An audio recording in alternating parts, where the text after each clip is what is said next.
Hello everyone, today we're reviewing the S.H.F Buffalo Man Power Level 10,000 version.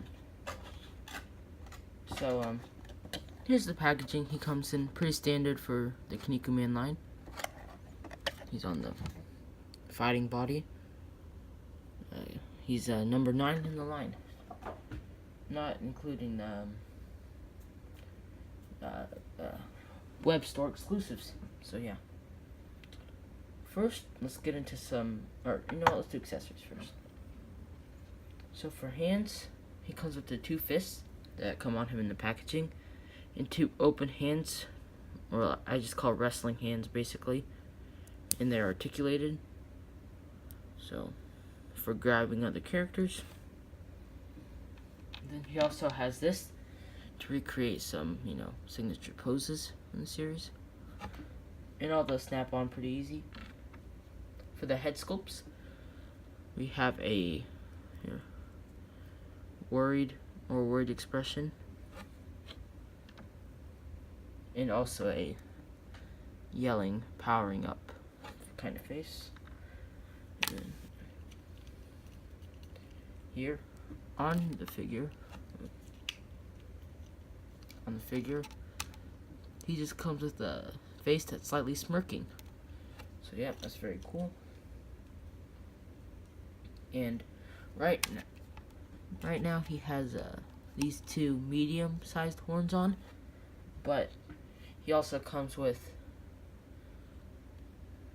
this long battle-damaged horn. Put that over here.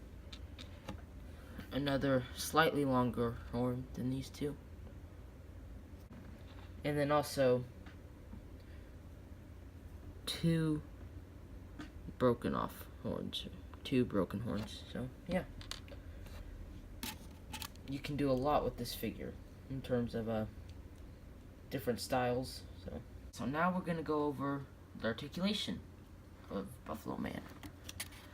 So first with his head, he looks down about that far, but the hair does come up here. It doesn't look up at all because of this hair. But also these horns, they could swivel, so you can have them facing down like this, facing right up also. And they do pop out pretty easily, so just be sure not to lose those.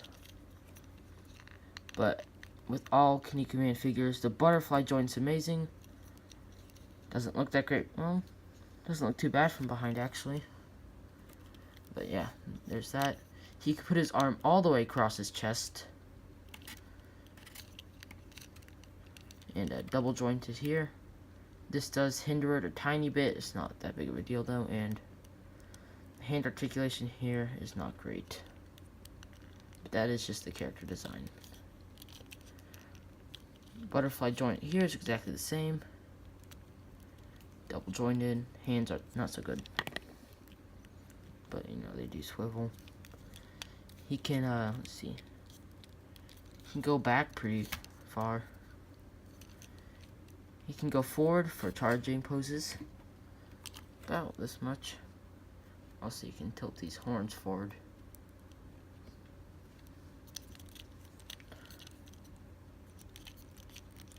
His diaphragm joint goes up and down, doesn't move side to side so much.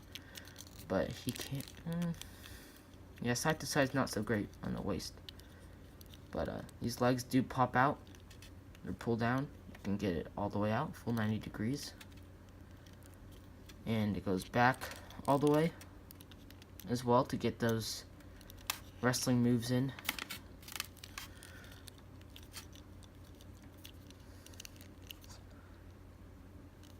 And double jointed knees. Does hinder here a little bit, but again, character design. His feet go down practically all the way. They go up a little bit, not a bunch, so. And really good ankle pivot. So yeah. Let me get him into a better pose here. And then we'll go into the height comparisons. So now let's get into some of the details. Here, you can see the head sculpt looks really good. it's just a flat brown on the hair, but the sculpting is really nice on all the horns also. The back muscles look real good. All the muscles do, really. His hands, they all have ridges at the top. Looks very nice. There's shading to add some contrast in the muscles. The joints are hitting pretty well. And you can see his gauntlets there. Look very good. There's his waist. Yeah, the spikes coming out on his knees. Painted well, and just be careful with those. It suck if you break those off. But here we have his leg boots things. But you know, there's grooves in the back to allow it to articulate good. And lastly, his feet. Which I'm not sure, but I think no, never mind. I was just wondering if the Kinniku Man feet are the same as Buffalo Man's, but just scaled up a bit. But they're not. And one thing I forgot to mention in the accessories portion was this little Meat Coon figure. Very cool. I'm so glad that we have one in our collection now. Or you can add one. It's a nice little treat for you buying this figure, because I know most people already have a Buffalo Man if they're fans of the series. Or, you know, just because Buffalo Man is a pretty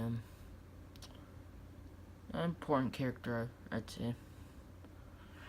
But he doesn't have too much articulation. His head will move side to side. You see it pops apart there at the waist, but he can go side to side. His arms don't articulate at all. Oh, well, there's a little swivel, but that's about it. His legs swivel forward and out, but articulation's not this great on. Is not good on this guy at all, actually. But you know, for such a tiny figurine, I guess it's good. And also on the horns, for this long one, you can see all the damage on it. Yep. So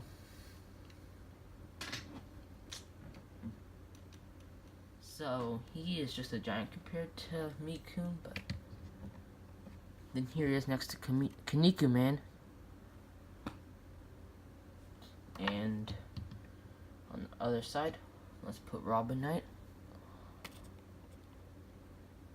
And next to Kinniku Man, we're gonna put Dairy Man. So he is slightly taller than all of them, to the tip of his horns and even to the top of his head. So that looks good. And here he is next to Big the Budo. So yeah, I don't know why I threw that one in. I just wanted to see how they look together. But yeah, that's it for that. As always, thank you for watching my review, and I hope this helps you decide if you want to buy this figure or not. I highly recommend it. Haven't seen any new announcements for any new Kinniku Man figures at the time that I'm recording this. That kind of sucks, because there are a lot more characters I do want to see made in this line before they end it. So, yeah, bye.